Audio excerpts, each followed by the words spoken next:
ہر قسم کی حمد اللہ ہی کے لیے ہے۔ ہم اس کی حمد بیان کرتے ہیں، اسی سے مدد چاہتے ہیں اور مغفرت طلب کرتے ہیں۔ ہم اللہ کی پناہ چاہتے ہیں اپنے نفس کی برائیوں اور اپنے اعمال کی خرابیوں سے۔ جسے اللہ ہدایت دے اسے کوئی گمراہ نہیں کر سکتا، اور جسے وہ گمراہ کر دے اسے کوئی ہدایت نہیں دے سکتا۔ میں شہادت دیتا ہوں کہ اللہ کے سوا کوئی عبادت کے لائق نہیں، وہ یکتا ہے، اس کا کوئی شریک نہیں، اور میں گواہی دیتا ہوں کہ حضرت محمد اللہ کے بندے اور اس کے رسول ہیں۔ اللہ کا درود نازل ہو آپ پر، آپ کے آل پر اور اصحاب پر، اور بہت زیادہ سلامتی نازل ہو۔ اے ایمان والو، اللہ تعالیٰ سے اتنا ڈرو جتنا اس سے ڈرنا چاہیے، اور دیکھو مرتے دم تک مسلمان ہی رہنا۔ اے لوگو، اپنے پروردگار سے ڈرو جس نے تمہیں ایک جان سے پیدا کیا اور اسی سے اس کی بیوی کو پیدا کر کے ان دونوں سے بہت سے مرد اور عورتیں پھیلا دیں۔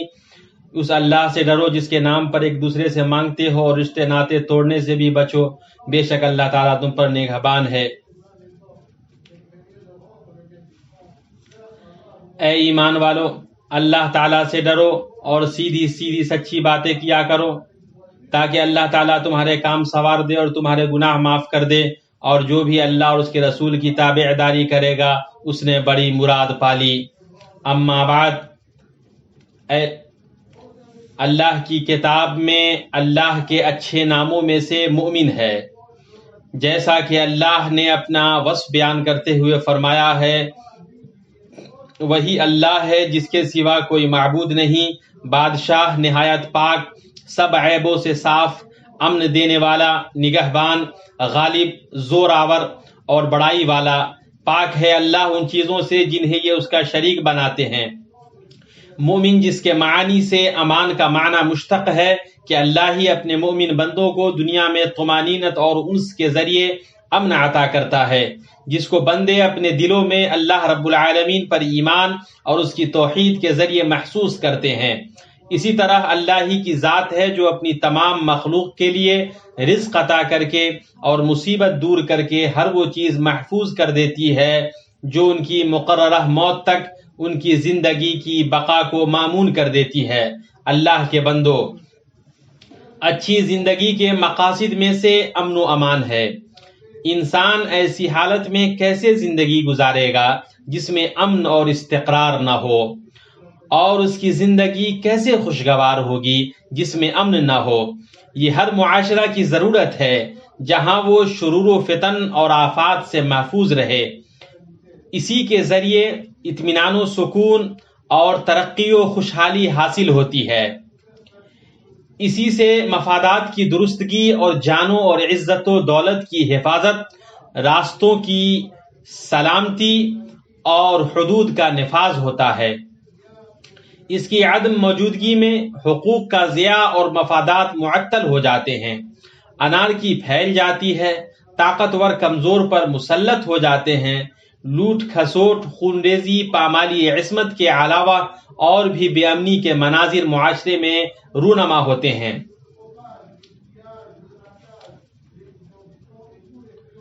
امن بڑی نعمت اور عظیم احسان ہے، جس کی قیمت کا ادراک اور اس کی اہمیت کا احساس وہی کر سکتا ہے جس نے اس سے محرومی کا گھونٹ پیا ہو اور اس کے فقدان کی آگ میں جلا ہو، اور وہ خوف، تشویش، ڈر، بے چینی، انارکی، شہر بدری اور بربادی میں مبتلا ہوا ہو۔ کتنے ہی اجنبی ایسے ہیں جنہوں نے اپنا وطن کھو دیا، اور کتنے بے گھر ہیں جو اپنے اہل و عیال سے دور ہو گئے۔ کتنے ہی بھٹکے ہوئے مصیبت زدہ ہیں جنہیں نہ تو اپنا ٹھکانہ معلوم ہے اور نہ انہیں طمانینت و استقرار کا احساس ہے۔ اللہ آپ پر رحم کرے۔ آج دنیا میں امن کی عدم موجودگی کی صورتوں کو دیکھیے، اور ان صورتوں کو دیکھیے جن میں بہت سارے لوگ مبتلا ہیں، جیسے سیاہ فتنوں اور شدید جنگوں کی ہلاکت خیزی اور ہولناک انارکی اور ظالمانہ جارحیت کی حالت میں ڈر و دہشت، بھوک اور لوٹ کھسوٹ کا عام ہونا۔ امن اللہ کے بندو انسانی زندگی کا مقصود ہے، اس لیے کہ وہ اپنی فطرت سے ہی امن اور اس چیز کو تلاش کرتا ہے جو اسے خطرات اور خوف سے دور رکھے۔ اس کی اہمیت اور اعلیٰ مقام کی وجہ سے خلیل ابراہیم علیہ السلام نے اہل مکہ کے لیے دعا فرمائی، اے پروردگار، تو اس جگہ کو امن والا شہر بنا اور یہاں کے باشندوں کو جو اللہ تعالیٰ پر اور قیامت کے دن پر ایمان رکھنے والے ہوں پھلوں کی روزیاں دے۔ آپ نے سلامتی کی دعا کو رزق کی دعا پر مقدم فرمایا، اس لیے کہ سلامتی ایک ضرورت ہے اور انسان خوف کی موجودگی میں رزق سے لطف اندوز نہیں ہو سکتا ہے۔ بلکہ اگر ہم قرآن پاک کی ان متعدد آیات جن میں سلامتی اور خوف کے بارے میں بیان کیا گیا ہے پر غور کریں تو ہم سلامتی اور آسودہ حالی کے مابین ایک طرف اور خوف اور فاقہ فکشی کے مابین دوسری طرف واضح طور پر مضبوط ربط پائیں گے۔ اللہ تعالیٰ کا فرمان ہے جب ابراہیم نے کہا اے پروردگار تو اس جگہ کو امن والا شہر بنا اور یہاں کے باشندوں کو پھلوں کی روزیاں دے۔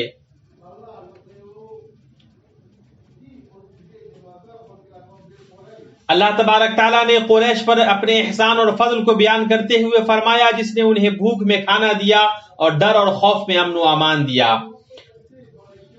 امن کی اسی اہمیت کی وجہ سے اللہ تعالیٰ نے مومنین سے وعدہ کیا ہے کہ اگر وہ ایک اللہ کی عبادت کریں گے، اس کی طاعت پر جمے رہیں گے اور اس کے ساتھ کسی کو شریک نہیں ٹھہرائیں گے تو اس خوف کو جس میں وہ جی رہے ہیں امن و اطمینان، چین اور سکون حال سے بدل دے گا۔ اللہ تعالیٰ کا فرمان ہے تم میں سے ان لوگوں سے جو ایمان لائے ہیں اور نیک اعمال کیے ہیں اللہ تعالیٰ وعدہ فرما چکا ہے کہ انہیں ضرور زمین میں خلیفہ بنائے گا جیسے کہ ان لوگوں کو خلیفہ بنایا تھا جو ان سے پہلے تھے، اور یقیناً ان کے لیے ان کے اس دین کو مضبوطی کے ساتھ محکم کر کے جمع دے گا جسے ان کے لیے وہ پسند فرما چکا ہے، اور ان کے اس خوف و خطر کو وہ امن و امان سے بدل دے گا۔ وہ میری عبادت کریں گے، میرے ساتھ کسی کو بھی شریک نہ ٹھہرائیں گے۔ اس کے بعد بھی جو لوگ ناشکری اور کفر کریں وہ یقیناً فاسق ہیں۔ امن انسان کی ضرورت ہے، اس پر دلالت کرنے والی چیزوں میں سے یہ ہے کہ یہ ان سوالات میں سے ایک ہے جنہیں نبی صلی اللہ علیہ وسلم نے اپنے رب سے مانگا تھا۔ عبداللہ بن عمر رضی اللہ عنہما سے روایت ہے کہ جب نبی صلی اللہ علیہ وسلم نیا چاند دیکھتے تو فرماتے اللہم اہلہ علینا بالامن والایمان والسلامت والاسلام ربنا وربک اللہ، اے اللہ تو اسے ہم پر امن و ایمان اور سلامتی و اسلام کے ساتھ ظاہر فرما، اے چاند میرا اور تیرا رب اللہ ہے۔ اس حدیث کو طبرانی نے روایت کیا ہے۔ اس کا معنی یہ ہے کہ ہمارے نئے چاند کو دیکھنے کو آفات و مصیبت سے سلامتی، ایمان پر ثابت قدمی اور دین و دنیا کی آفات سے حفاظت کے ساتھ جوڑ دے۔ آپ صلی اللہ علیہ وسلم کی دعاؤں میں سے تھا اللہم استر عوراتی و آمن روعاتی، اے اللہ میرے عیوب کی پردہ پوشی فرما اور مجھے خوف سے امن عطا فرما۔ اس حدیث کو احمد اور ابو داؤد نے روایت کیا ہے۔ سلامتی میرے بھائیوں وہ عمدہ مقصد ہے جسے معاشرے تلاش کرتے ہیں اور قومیں اسے حاصل کرنے کے لیے مسابقہ کرتی ہیں۔ قوم سبا کو دن رات اپنی بستیوں میں چلنے میں امن و امان کی حاصل نعمت کی یاد دلاتے ہوئے اللہ تعالی فرماتا ہے ان میں راتوں اور دنوں کو بامن و امان چلتے پھرتے رہو، اور اللہ سبحانہ قریش پر امن و امان کی نعمت کو ایک احسان گناتے ہوئے فرماتا ہے کیا یہ نہیں دیکھتے کہ ہم نے حرم کو باامن بنا دیا ہے حالانکہ ان کی ارد گرد سے لوگ اچک لیے جاتے ہیں۔ مزید فرماتا ہے پس انہیں چاہیے کہ اسی گھر کے رب کی عبادت کرتے رہیں جس نے انہیں بھوک میں کھانا دیا اور ڈر خوف میں امن و امان دیا۔ حدیث میں ہے نبی صلی اللہ علیہ وسلم نے فرمایا جو شخص اپنے گھر میں امن اپنے بدن کی عافیت کے ساتھ صبح کرے اور اس کے پاس اس دن کے بقدر خوراک کا سامان ہو تو گویا اس کے لیے دنیا سمیٹ دی گئی۔ مسلمانوں اگر امن کے نظام میں بگاڑ اور اس کے عناصر میں لرزہ پیدا ہوتا ہے اور اس کی بار ٹوٹ جاتی ہے تو اس کے سنگین نتائج کے بارے میں نہ پوچھیں جو فتنوں کے طوفان اور برائیوں کی کثرت کی شکل میں رونما ہوتے ہیں۔ اس لیے کہ امن کے فقدان سے اندھے فتنے، گھناؤنے جرائم اور ناپسندیدہ اعمال ہی پیدا ہوتے ہیں۔ لہذا اسلام میں سلامتی ایک ایسا عظیم مقصد ہے جس کے لیے وہ احکام مقرر کیے گئے ہیں جو اس کی اور اس کے باڑ کی حفاظت کرے اور اس کے ساتھ چھیڑ چھاڑ کو روکے۔ شرعی نصوص ضرورت خمسہ کو لازمی طور سے محفوظ رکھنے میں بکثرت آئے ہیں، اور یہ ضرورت خمسہ ہیں دین، نفس، عقل، عزت اور مال۔ شریعت نے اس کی حفاظت کو واجب کیا ہے اور اس کے باڑ کو محفوظ کر دیا ہے، اور اس سے چھیڑ چھاڑ کو روکنے کے لیے حدود اور سزا مقرر کی ہے،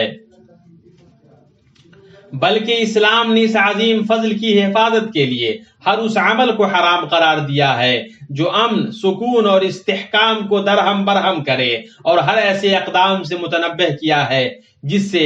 خوف، دہشت اور بے چینی پھیلے۔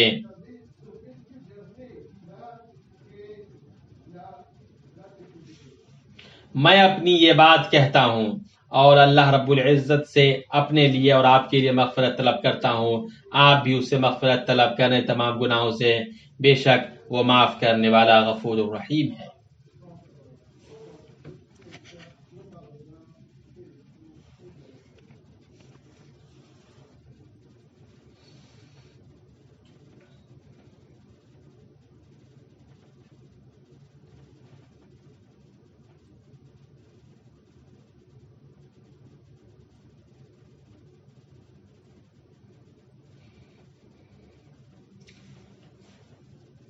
ہر طرح کی تعریف اللہ کے لیے ہے جو فضل و احسان والا ہے، اور میں گواہی دیتا ہوں کہ اللہ کے سوا کوئی عبادت کے لائق نہیں،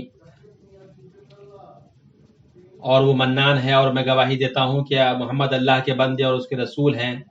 درود و سلام نازل ہو آپ پر، آپ کے اصحاب پر، اور جو اچھے طریقے سے ان کی پیروی کریں، اور بہت زیادہ سلامتی نازل ہو۔ اللہ کے بندو، سچا مومن یہ ہرگز نہیں چاہے گا کہ اسلامی ملک کو کوئی گزند پہنچائی جائے جائے کہ حرمین والا ملک ہو، بلکہ وہ ہر اس شخص کے خلاف اور بالمقابل کھڑا ہوگا جو اس کے اقدار اور اصولوں کی دست درازی کرنا چاہے،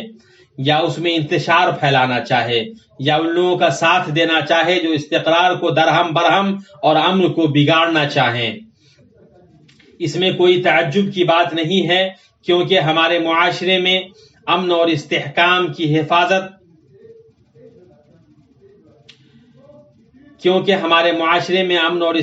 کی حفاظت ایسی عبادت ہے جس کے ذریعے ہم اللہ عز و جل کا تقرب حاصل کرتے ہیں، اور یہ ہم سب کی ذمہ داری ہے۔ اس تعلق سے لازماً ان لوگوں سے مقابلہ کرنے کی کوشش کی جانی چاہیے جو ملک اور لوگوں کی سلامتی کو بگاڑنے کی کوشش کرتے ہیں، اور ہر اس آواز کے سامنے ڈٹ جانا چاہیے جو امن کے لیے خطرہ اور استحکام کو درہم برہم کرنے والی ہے۔ نہ تو امن کے بغیر زندگی گزارنے میں خوشی ملتی ہے، اور نہ ایسے مال میں جہاں استحکام نہ ہو۔ اللہ تعالیٰ نے اپنے بندوں پر بہت سارے احسانات کیے ہیں اور ان پر بہت سارے واجبات مقرر کیے ہیں، انہی میں سے ان کا امن ہے جس کی حفاظت کرنا ان پر واجب ہے، اور اسے برقرار اور زندہ رکھنے کے لیے کوشش کرنی ہے، اور اس میں رکاوٹ ڈالنے والی اور قابل ستائش اثرات کو ختم کرنے والی چیزوں کی بے حرمتی نہیں کرنی ہے۔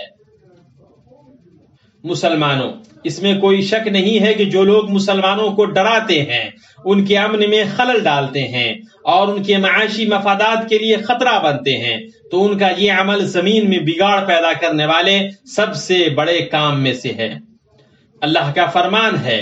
بعض لوگوں کی دنیاوی غرض کی باتیں آپ کو خوش کر دیتی ہیں، اور وہ اپنے دل کی باتوں پر اللہ کو گواہ کرتا ہے، حالانکہ دراصل وہ زبردست جھگڑالو ہے۔ جب وہ لوٹ کر جاتا ہے تو زمین میں فساد پھیلانے کی اور کھیتی اور نسل کی بربادی کی کوشش میں لگا رہتا ہے، اور اللہ تعالیٰ فساد کو ناپسند کرتا ہے۔ اور جب اس سے کہا جائے کہ اللہ سے ڈر تو تکبر اور تعصب اسے گناہ پر آمادہ کر دیتا ہے۔ ایسے لوگوں کے لیے بس جہنم ہی ہے، اور یقیناً وہ بدترین جگہ ہے۔ اور اللہ تعالیٰ کا فرمان ہے، اور ملک میں فساد کا خواہاں نہ ہو، یقین مان کہ اللہ مفسدوں کو ناپسند رکھتا ہے۔ یعنی گناہ اور ظلم کے ذریعے زمین میں فساد پھیلانے کی کوشش نہ کرو، اس لیے کہ اللہ تعالیٰ ظالموں اور گنہگاروں سے محبت نہیں کرتا ہے۔ مذکورہ بالا کی بنیاد پر تیل کے 2 تنصیباتوں پر بڑا مجرمانہ حملہ زمین میں فساد پھیلانے کی قسموں اور حرمتوں کی صریح پامالیوں میں سے ہے۔ اس بھیانک شر، قبیح جرم اور خوفناک گناہ کی وحشتناکی اس لیے بڑی ہے کیونکہ یہ وہ ظلم عظیم ہے جسے اللہ کے حرام کردہ مہینوں میں سے ایک مہینہ محرم کے عظیم مہینے میں انجام دیا گیا ہے، جس کے بارے میں اللہ کا فرمان ہے، مہینوں کی گنتی اللہ کے نزدیک کتاب اللہ میں 12 کی ہے، اسی دن سے جب سے آسمان و زمین کو اس نے پیدا کیا ہے، اس میں 4 حرمت و ادب کے ہیں، یہی درست دین ہے۔ تم ان مہینوں میں اپنی جانوں پر ظلم نہ کرو اور تم تمام مشرکوں سے جہاد کرو جیسے کہ وہ تم سب سے لڑتے ہیں، اور جان رکھو کہ اللہ تعالیٰ متقیوں کے ساتھ ہے۔ اس مہینے میں ظلم زیادہ گناہ اور زیادہ جرم والا اس لیے ہے کیونکہ ایک تو گناہوں اور خطاؤں کے ارتکاب کے ذریعے اللہ تعالیٰ کی نافرمانی کی گئی ہے، اور دوسری طرف اللہ تعالیٰ کی جانب سے حرام کردہ اور باعظمت مہینے کی حرمت کو پامال کیا گیا ہے، اور یہ دونوں چیزیں اکٹھی ہو گئی ہیں۔ جان لو اے مسلمانوں، اللہ تعالیٰ نے تمہیں ایک اچھا حکم دیا ہے جس کی شروعات پہلے خود سے کی ہے۔ اللہ تعالیٰ کا فرمان ہے، اللہ تعالیٰ اس کے فرشتے اس نبی پر رحمت بھیجتے ہیں۔ اے ایمان والو، تم بھی ان پر درود بھیجو اور خوب سلام بھی بھیجتے رہا کرو۔